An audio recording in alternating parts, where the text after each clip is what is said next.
The acting with Sephiroth was phenomenal. A mother named Genova. She died shortly after I was born. Everything from like just his movement, the way he walked, the way he fought. Yeah, they got the character very right. He moved like a ninja. Like Yeah. It was a blur. And Cloud was even like surprised that he could move like that. But just the voice acting itself, like the confidence in the fact that he knew he was virtually indestructible. Yeah. The whole like persona just oozed out of this character in this demo. And I was like, wow. Yeah. They did a really good job with that. I was kind of wondering what they were going to do with his katana, right? Because like if you look at original 7 versus some of the concept art, and then you kind of look at like later renditions, there's the difference there. And they went all out. They were like, we're going to make this katana longer than he is tall. Right. And he's going to carry this thing around. There's no way for him to sheath this thing. He's just going to carry it, right? Like that's how it's going to go. Yeah. And I was happy to see that. But I just felt like that character, they put so much attention to detail into it in this version. So much so that like the portion towards the end where you see him lose it, it's perfect. There were some annoying things in there, like having to crawl on the ground. Yeah, I was going to say, like, I'm tired of it by that point, right? But just the visuals of watching Nibelheim burn because he lost it, right? And then the end where he like walks through the flames. To me, it was like the writer saying, you think walking on water is cool? How about walking through fire? Right. Okay. And having it not touch you. And then it all came together at the end of that demo. I've always said that when you play JRPGs, especially Final Fantasies, you will know suffering, you will know pain, you will know torture, right? So you will go through some flames that will reforge you. And when you come out on the other end of playing a Final Fantasy, you are a different person. That's a really interesting way to put it. I like it. Than when you started it. Just like when you walk through a river and you walk back, both you and that river are not the same person or river both of those times. Interesting. So this ending was just like, I couldn't have written it better than they did. They just nailed it. Yeah, they did a really good job. With that character was just like, they did a great job. Yeah, and that's actually one of the things that I have on my list as being something I loved as well, is the final scene when Nibelheim is on fire. So that's really the first time you get to really feel how messed up and evil Sephiroth has become. Right. But also how powerful he is. And how powerful he is. Because he's walking amidst flames, like you're saying, right? And these are flames that he basically started.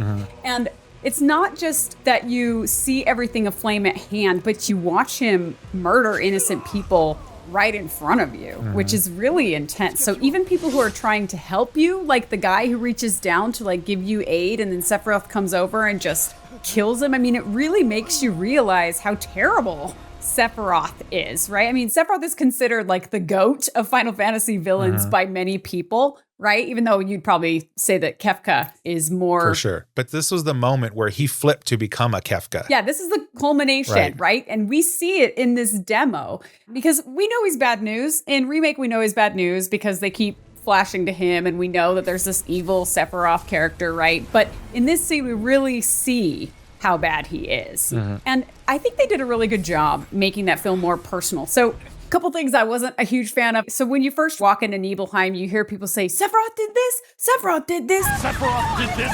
Oh, it was him, all right. And he's still here. If your house and your town is on fire, you're not going to be talking about who did it. You're going to be talking about, let's get everybody out of here and keep everybody safe and then talk about who did it afterwards, right? So that was a little bit unrealistic, but I get they did it to try to make sure that you understood that that's what happened. So, you know, on the nose, fine, not a big deal, small critique.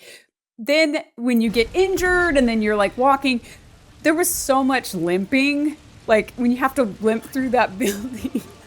It's like, do I really have to do that? That's so far. That's another one. I'm telling you, like, and the thing is, like, this game's already made, right? So it's not like the developers can go and fix this, right? Now, this is one of those things where it's like, oh, you don't have to do this, right? Yeah. Like, yeah. I get that it's like building suspense, you know, but it was a lot of that slow limping and you're just like, oh, just get to that house already, right? You don't even have to do that. You could have literally just animated him crawling. Yeah, it sounds like a lot of people had some issues with it. Without us having to push the buttons. It wasn't like a huge deal for me, but it was like, oh, come on. But I actually liked the crawling. I thought the crawling was cool because they framed it so that you saw from like a first, you were Cloud, right? You were watching this unfold with Sephiroth, and I liked that. Although I will say I did find myself yelling, just shoot him. Oh, yeah. At the townspeople. It's like they just stand there with these guns pointed at Sephiroth. Yeah, they all got the guns pointed at him, but they're afraid to pull the trigger. And it's right, and like he's holding just a sword, right? And I know that he's like the super soldier, right? But not only did no one like try to fire a shot at him, but they all also stood in like easy range of his sword. And I'm just like, somebody try to shoot him, show it bounce off his armor, whatever. They just like stupidly allowed themselves to be butchered by this super soldier. Exactly. And also that katana, like they drew that katana so big that he could have just hit him from the other side of town. Somebody should have at least tried to shoot or run away. Or, something. Don't just stand there like paralyzed. Yeah, I think they were trying to show like a heroic kind of townspeople thing, which I like, but like shoot him. That's heroic. Yeah, at least try, right? Do something. At least try. We know they're going to be dead no matter what, because Sephiroth's going to get to him and he's going to win.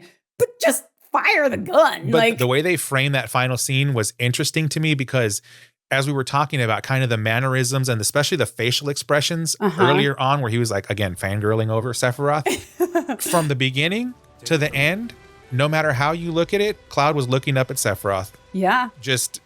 One was good and one was not. So isn't it interesting though that Sephiroth doesn't kill Cloud? And that goes back to some other story stuff that will be revealed. I was going to say, it's not interesting to me. Like there's a reason he doesn't kill him. Yeah. But yes, if you are new to this series or game, I guess 7 at all, yes, you probably are wondering why on earth did he not kill this kid who was a subordinate to him in Soldier, right? Who clearly did not have his skills. What's going on? If anything, it should hint you in, right, as a player that there is a purpose for Cloud. There's more to this. And there's more to this story. Exactly. And it'll be interesting to see how they twist things now that we know that Zack's going to be a part of it more. And there's crazy stuff coming that I'm really excited to see.